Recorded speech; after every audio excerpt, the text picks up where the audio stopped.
الحمدللہ وحدہ والصلاة والسلام علی من لا نبی بعدہ فاعوذ باللہ من الشیطان الرجیم بسم اللہ الرحمن الرحیم۔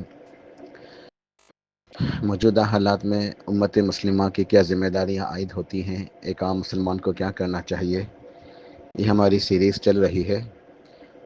آج انشاءاللہ چھٹی نصیحت ہے کہ موجودہ دور میں اس بات کی ضرورت ہے کہ ہم اشراط الساعہ یعنی قیامت کی جو نشانیاں ہیں، جو احادیث کے اندر بیان ہوئی ہیں، ہمیں ان کی چند بنیادی باتوں کا علم ہونا چاہیے، کیونکہ آج کل فتنے کا دور ہے اور بہت تیزی سے سوشل میڈیا کے اوپر جو ہے معلومات پھیل جاتی ہیں۔ جب بھی دنیا کے اندر کوئی ذرا سا عجیب واقعہ رونما ہوتا ہے، فوراً اس طرح کی باتیں سامنے آتی ہیں کہ یہ قیامت کی نشانی ہے۔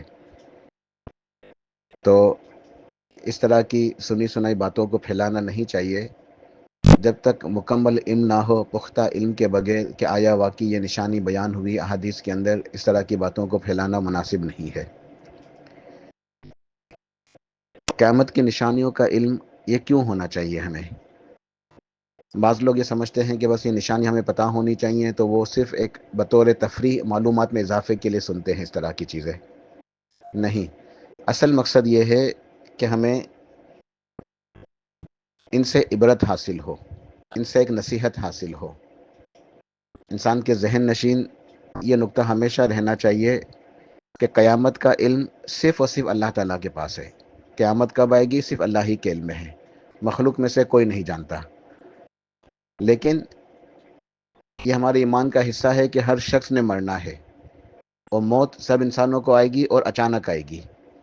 تو جس انسان کی موت کا وقت آ جاتا ہے، جو انسان مر جاتا ہے، گویا اس کی قیامت شروع ہو جاتی ہے، یعنی اس کے جو قیامت کے مراحل ہیں وہ اس کی ابتدا ہو جاتی ہے، یعنی قیامت نہیں آئی ہے لیکن وہ اپنے انجام کی طرف چلا گیا۔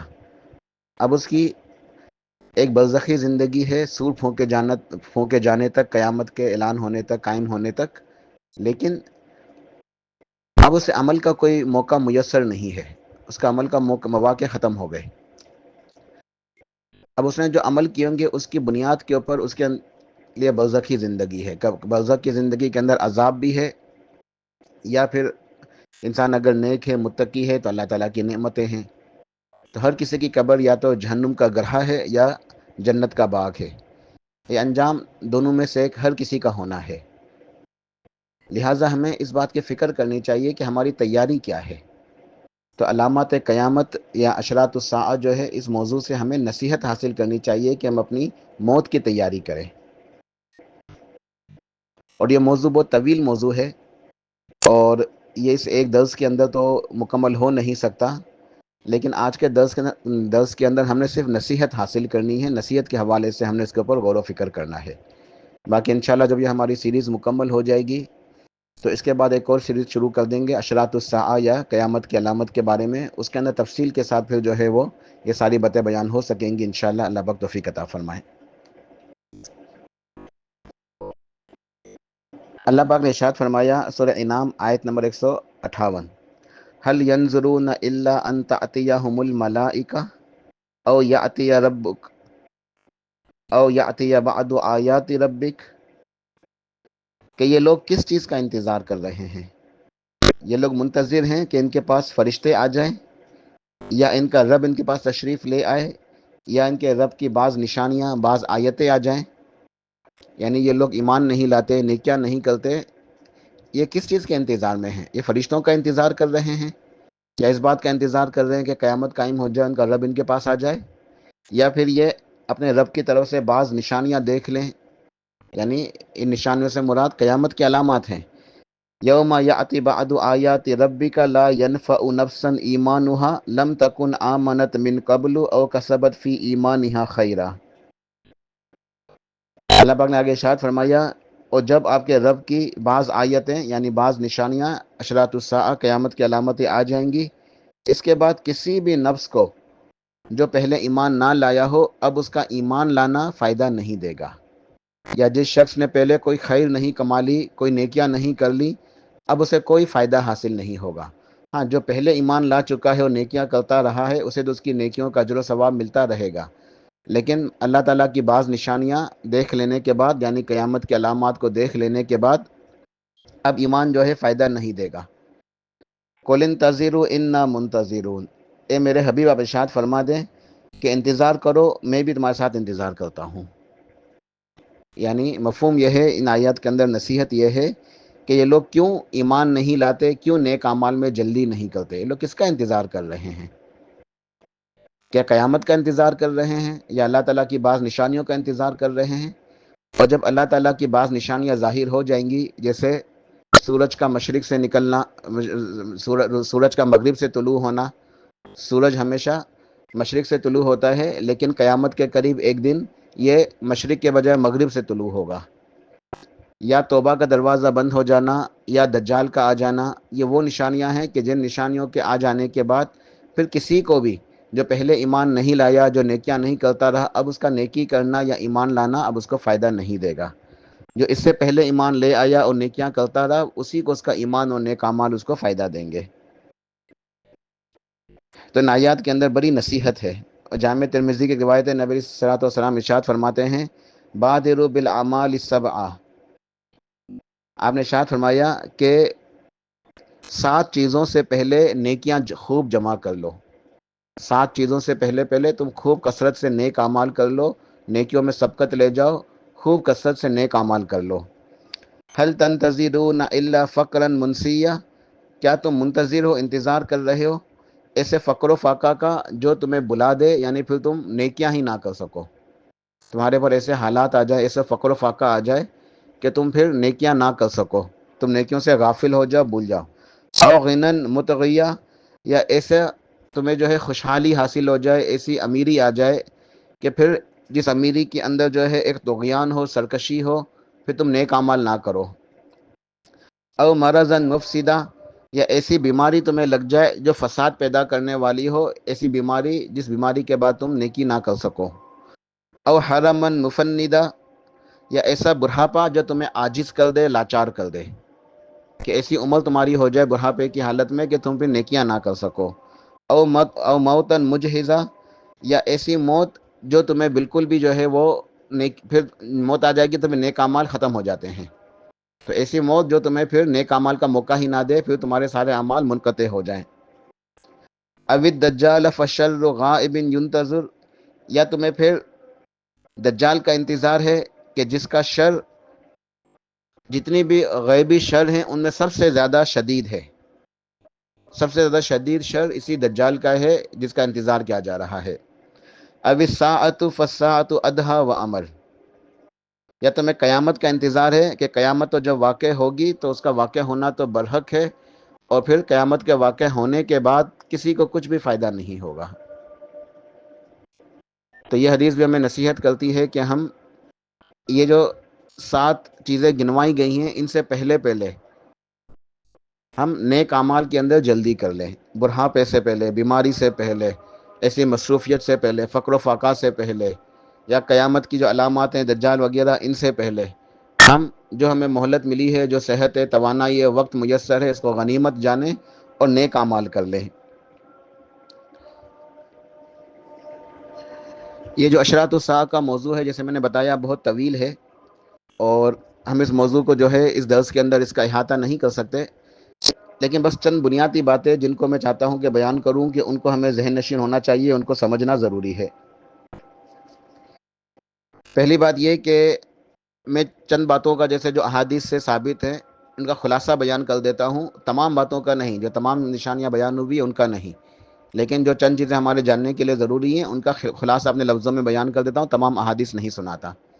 ان کا خلاصہ یہ ہے کہ جب قیامت کے قریب کا وقت ہوگا، جس وقت اس وقت جیسے ابھی ہم زندہ ہیں اور آہستہ مزید تیزی سے وہ وقت قریب آتا جا رہا ہے، تو جیسے جیسے وقت گزرتا جائے گا شرک اور بدعات کا ظہور زیادہ ہوتا جائے گا، لوگوں کے اندر شرک و بدعتیں پھیلتی جائیں گی، اور توحید کے اوپر عمل کرنا، توحید کا علم، اسی طریقے سے سنت کے مطابق اعمال کرنا، یہ چیزیں، یہ نیکیاں کم ہوتی جائیں گی۔ چاروں طرف برائیوں کا دور دورہ ہوگا، تو شرک و بدعتیں ہر طرف پھیل چکی ہوں گی، ان کا ظہور ہوگا۔ علم اٹھا لیا جائے گا، جہالت ہر طرف چھائی ہوئی ہوگی. لوگ بغیر علم کے بات کیا کریں گے، بغیر علم کے جو ہے وہ لوگوں کو بتایا کریں گے دین کی باتیں. آج ہم اپنی آنکھوں سے دیکھ سکتے ہیں ہمارے چاروں طرف کیا ہو رہا ہے. تو علم اٹھا لیا جائے گا اور جہالت پھیل جائے گی. حرج بہت زیادہ ہوگا. جب صحابہ کرام نے پوچھا کہ حرج کیا ہے، تو آپ نے ارشاد فرمایا حرج ہے قتل و غارت گری، ہلاکتیں، خون بہانا، خون ریزی. تو خون ریزی، قتل و غارت گری بہت زیادہ ہوگی، ہلاکتیں ہوں گی، جنگیں ہوں گی، چاروں طرف ظلم و ستم ہوگا، ظلم و زیادتیاں ہو رہی ہوں گی، ظلم و ستم جو ڈھایا جا رہا ہوگا، اور گناہوں کی شدید بہت زیادہ کثرت ہوگی. بہت زیادہ کثرت ہوگی گناہوں کی، حرام کاریاں ہو رہی ہوں گی، ہر قسم کے گناہ ہو رہے ہوں گے. لوگ گناہ کو گناہ سمجھتے ہی نہیں ہوں گے. ایسا وقت ہوگا کہ لوگوں کے ذہنوں سے گناہ کا احساس مٹ جائے گا کہ یہ گناہ ہے. یعنی احساس ہی ختم ہو جائے گا، وہ گناہ کو گناہ ہی نہیں سمجھیں گے. گناہ ایک عام سی چیز ہو جائے گی. گناہ یعنی کوئی برائی نہیں رہے گی. آج کل یہ ہوتا ہے نا، جیسے کسی کو گناہ کرنا ہو تو وہ لوگوں سے چھپاتا ہے کہ کسی کو پتہ نہ چلے. لیکن ایسا وقت آئے گا کہ یہ ایسے اعلانیہ یہ گناہ کے کام، حرام کاریاں، بدکاریاں اور بہت سارے جو ہے اللہ تعالیٰ کی نافرمانیاں ہو رہی ہوں گی، اور ان کو کوئی شخص برا محسوس ہی نہیں کر رہا ہوگا. یعنی ہر کسی نے گناہوں کو گویا جو ہے نا ایک طریقے سے تسلیم کر لیا ہوگا. معاشرے کا رہن سہن کا ایک حصہ بن چکے ہوں گے یہ گناہ. یہ اللہ تعالیٰ کی نافرمانیاں، گناہ کو گناہ نہیں سمجھا جاتا ہوگا. گناہ کا تشخص ختم ہو گیا ہوگا. تو ہر طرف گناہ ہی گناہ ہوں گے. بہت حالات تنگ ہوں گے. بارشیں نہیں برسیں گی، اناج نہیں اگے گا، کھانے پینے کی شدید قلت ہوگی، قحط سالی ہوگی، شدید بھوک اور پیاس کا عالم ہوگا، مشکلات ہوں گی، مصائب ہوں گے، بیماریاں ہوں گی، حتیٰ کہ اتنے سخت حالات ہوں گے کہ لوگ مرنے کی تمنا کریں گے. لوگ تمنا کریں گے کہ کاش وہ مر چکے ہوتے. اتنے شدید جو ہے فتنے ہوں گے. اور اسلام کے اوپر عمل کرنا بہت زیادہ مشکل ہو گیا ہوگا. نبی اسلام کا فرمان ہے نا کہ بدأ الاسلام غریبا وسیعود غریبا فطوبى للغرباء. صحیح مسلم کی روایت ہے کہ جب اسلام آیا تھا تو اجنبی تھا، لوگوں نے اسے قبول نہیں کیا، اس کا استقبال نہیں کیا، اس سے اعراض کرنے لگے. تو اسلام اجنبیت کی حالت میں تھا، لوگ اسے پہچانتے نہیں تھے، قبول نہیں کرتے تھے، اپنا نہیں سمجھتے تھے. ایک وقت پلٹ کے ایسا آئے گا کہ اسلام پھر اجنبی ہو جائے گا. اس وقت اسلام پھیل چکا ہے نا، سب جانتے ہیں اسلام کے بارے میں. بہت سارے مسلمان ہیں کثیر تعداد میں، لیکن ان کی کوئی حیثیت نہیں ہے. تو ایک وقت ایسا آئے گا کہ اسلامی تعلیمات دوبارہ سے اجنبی ہو جائیں گی. پھر اسلام کے اوپر عمل جو ہے وہ ختم ہو جائے گا، اسلام پھر سے اجنبی ہو جائے گا. فطوبى للغرباء. اللہ کے نبی علیہ الصلوۃ والسلام نے مبارکباد دی کہ مبارک ہو ان لوگوں کے لیے جو اسلام کی وجہ سے لوگوں کے اندر رہتے ہوئے بھی اجنبی ہو جائیں گے. یعنی یہ وہ بہت کم، بہت قلیل تعداد میں ایسے لوگ ہوں گے جو اسلام کے اوپر عمل کر رہے ہوں گے، لیکن لوگ انہیں طعن و تشنیع کا نشانہ بناتے ہوں گے، لوگ ستاتے ہوں گے، ظلم و ستم ہوتا ہوگا، ان کے خلاف باتیں ہوتی ہوں گی، اور لوگ انہیں عجیب سمجھتے ہوں گے کہ یہ کون لوگ ہیں، کیا عمل کر رہے ہیں. یہ مفہوم ہے کہ اسلام پلٹ کے پھر اجنبی ہو جائے گا. تو بہت ہی کم، بہت ہی قلیل لوگ ہوں گے جو سنت کے اوپر عمل پیرا ہوں گے، ورنہ چاروں طرف گناہ ہوں گے، شرک و بدعات و خرافات ہوں گی. اصل دین کیا ہے، اصل جو ہے وہ تعلیمات کیا ہے کتاب و سنت کی، وہ کسی کو پتہ ہی نہیں ہوگا الا ماشاء اللہ. تو بہت ہی کم لوگ ہوں گے جو سنت کے مطابق اعمال کرتے ہوں گے، نیکی کے اوپر، تقوی کے اوپر قائم ہوں گے، اللہ کی عبادت کرنے والے، صبر کرنے والے نیک لوگ ہوں گے.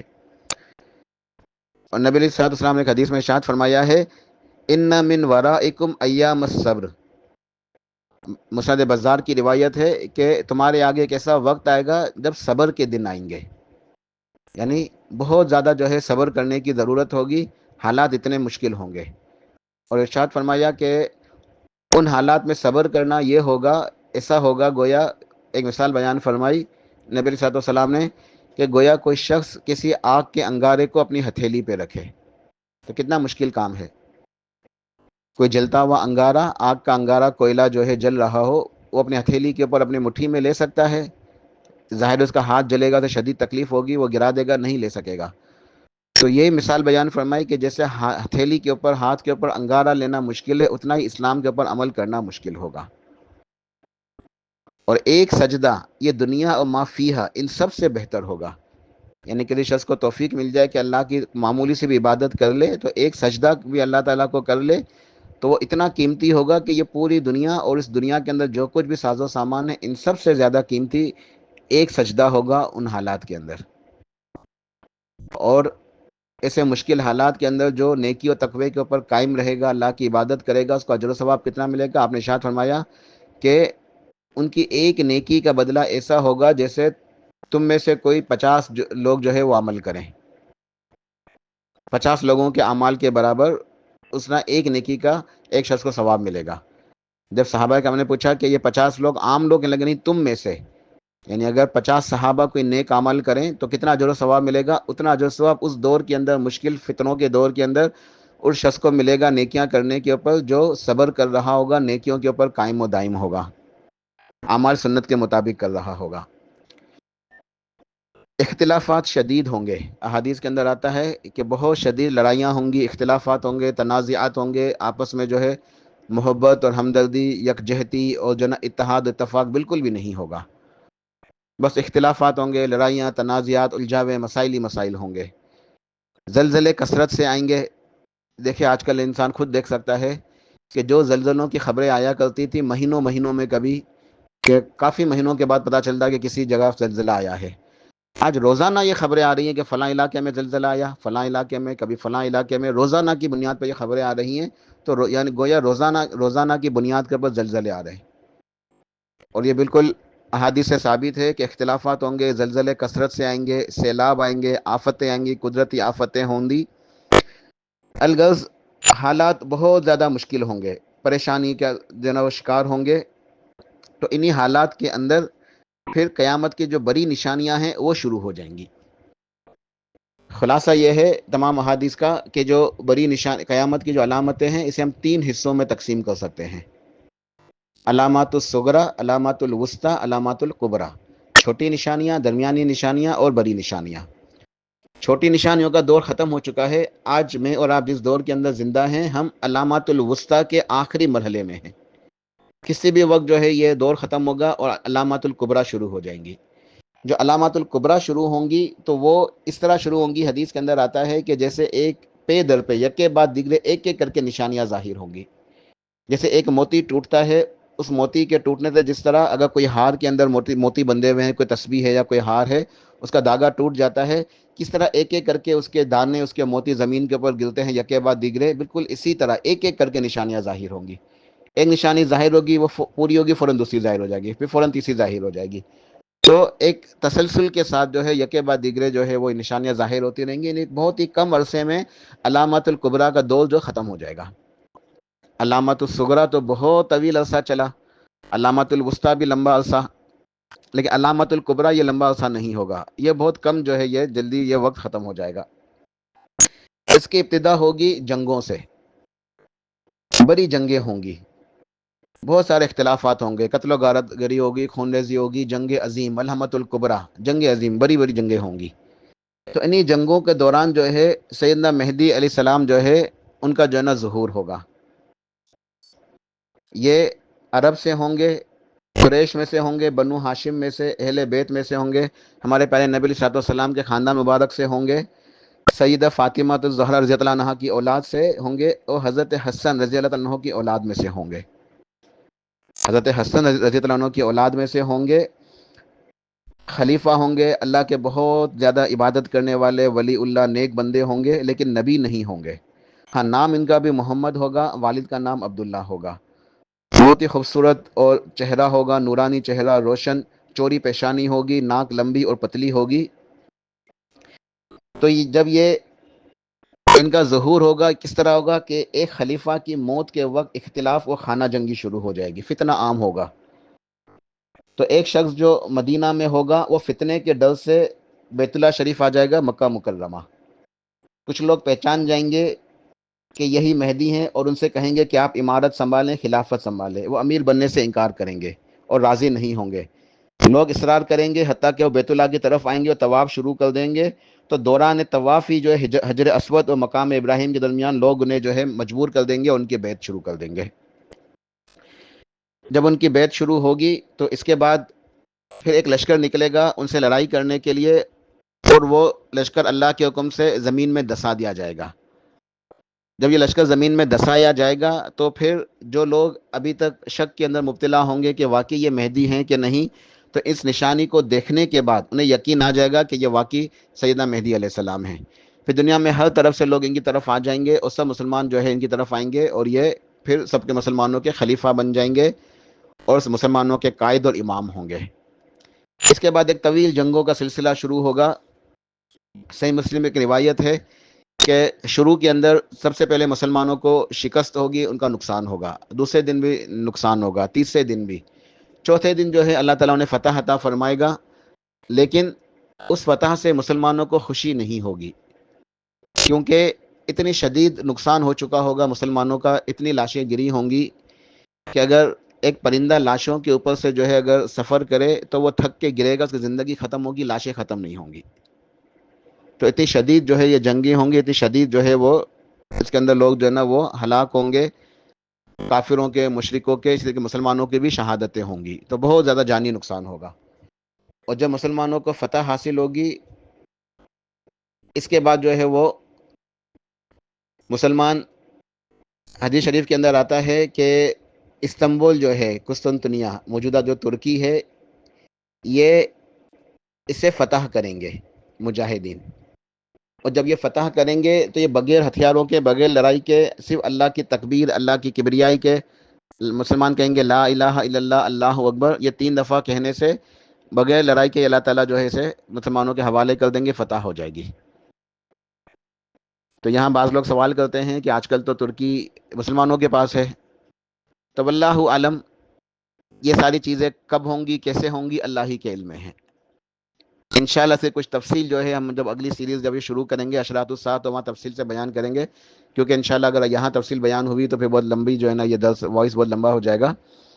بہرحال مسلمان اسے فتح کریں گے، اس سے پتہ چلتا ہے کہ اس وقت یہ مسلمانوں کے پاس نہیں ہوگا، اور جب یہ مسلمان اسے فتح کر لیں گے، اس کے بعد جو ہے دجال کا ظہور ہوگا۔ دجال ایک بہت بڑا فتنہ ہے، اس کے لیے پوری تفصیل چاہیے بیان کرنے کے لیے، پھر انشاءاللہ بیان ہوگی۔ تو بہرحال پھر دجال کا ظہور ہوگا، دجال کا فتنہ ظاہر ہوگا، اور پھر اسے قتل کرنے کے لیے اللہ سبحانہ و تعالیٰ سیدنا عیسیٰ علیہ السلام کو نزول فرمائے گا۔ سیدنا عیسیٰ علیہ السلام نازل ہوں گے، وہ دجال کو قتل کریں گے، اس کے بعد یاجوج ماجوج آئیں گے، پھر ان کے جو ہے پھر جو حالات ہیں، پھر انہیں اللہ تعالیٰ جو ہے خود جو ہے نا وہ ایک وائرس ان کے گردنوں کے اندر پیدا کر کے انہیں ہلاک کرے گا، انہیں مار دے گا۔ تو یہ علامات الکبریٰ ہیں جو یکے بعد دیگرے جو ہے نا ایک ایک کر کے ظاہر ہوں گی۔ ان میں سے کچھ باتیں ایسی ہوتی ہیں کہ جو سننے میں ذرا ہمیں عجیب بھی لگتی ہیں، اور منکرین حدیث قسم کے جو لوگ ہیں، گمراہ لوگ ہیں، اسلام دشمن، یہ مسلمانوں کے اندر اس طرح کے پروپیگنڈا کرتے ہیں کہ یہ ساری تو نعوذ باللہ گویا کہ قصہ کہانیاں لگ رہی ہیں، یہ باتیں کوئی عملی طور پہ نہیں ہے، پریکٹیکل نہیں ہے۔ آج کل تو جدید دور ہے، ٹیکنالوجی کا دور ہے، کہاں تم لوگ یہ باتیں لے کے بیٹھے ہوئے ہو یہ لشکروں کی، کیونکہ احادیث کے اندر باقاعدہ تلواروں کا، نیزوں کا، گھڑ سواری کا، ان سب کا ذکر موجود ہے۔ کیونکہ آج کل تو جو ہے نا میزائلوں کا دور ہے، بموں کا دور ہے، ٹیکنالوجی ہے، طیارے ہیں، جنگی طیارے ہیں، ڈرونز ہیں، پوری ٹیکنالوجی تبدیل ہو گئی ہے۔ تم آج کل کے لیٹسٹ ترقی کے دور میں یہ پرانی باتیں لے کے بیٹھے ہوئے ہو، یہ ساری باتیں قصہ کہانیاں ہیں، ایسا کچھ بھی نہیں ہے۔ تو یہ تمام کی تمام خبریں برحق ہیں۔ سرتاج رسول سرور کائنات صادق المصدوق ناطق وہی ہمارے پیارے نبی محمد الرسول اللہ صلی اللہ علیہ وسلم نے ہمیں یہ خبریں دی ہیں، یہ وحی کی خبر ہے، آپ علیہ الصلوۃ والسلام نے ہمیں بتائی ہیں، احادیث سے ثابت ہے، اس لیے ہمارا اس کے اوپر ایمان ہے، یہ تمام باتیں ہونی ہیں۔ تو یہ میں نے جو یہ نصیحتیں کرنی تھی موجودہ حالات کے حوالے سے، اس میں اس موضوع کو بھی کیوں چنا اختصار کے ساتھ کہ ہمیں یہ باتوں کا پتہ ہونا چاہیے کہ یہ ساری باتیں رونما ہونی ہیں، لیکن کس طرح ہوں گی، کیسے ہوں گی، کیفیت کیا ہوگی، کب ہوں گی، یہ ہمیں نہیں پتہ، اور نہ ہمیں پتہ کرنے کی ضرورت ہے۔ ہمیں نہیں پتہ یہ میزائل، یہ ٹیکنالوجی، یہ اسلحہ، یا جو سیٹلائٹ سے ساری ترقی کہاں چلی جائے گی، کیسے ہوگا، پھر سے وہ زمانہ، پھر گھڑ سواری، تلواریں، نیزے، وہ جنگیں کیسے ہوں گی، ہمیں نہیں پتہ، لیکن ہمارا ایمان ہے۔ تو ہمارے لیے نصیحت کا پہلو کیا ہے کہ ہم اپنی اصلاح کریں، ان باتوں کے اوپر ایمان رکھتے ہوئے، اور جہاد کی تیاری کریں، ہم جہاد کی تیاری کریں، ہم جو کر سکتے ہیں اپنے اپنے طور پہ، اپنے اپنے مواقع جو بھی میسر ہوں، ہم اپنے آپ کو ذہنی طور پہ اور جسمانی طور پہ تیار رکھیں، نشانہ بازی سیکھیں، تیر اندازی کریں، تلوار چلانا سیکھیں، نیزہ بازی، گھڑ سواری، اونٹوں کی سواری،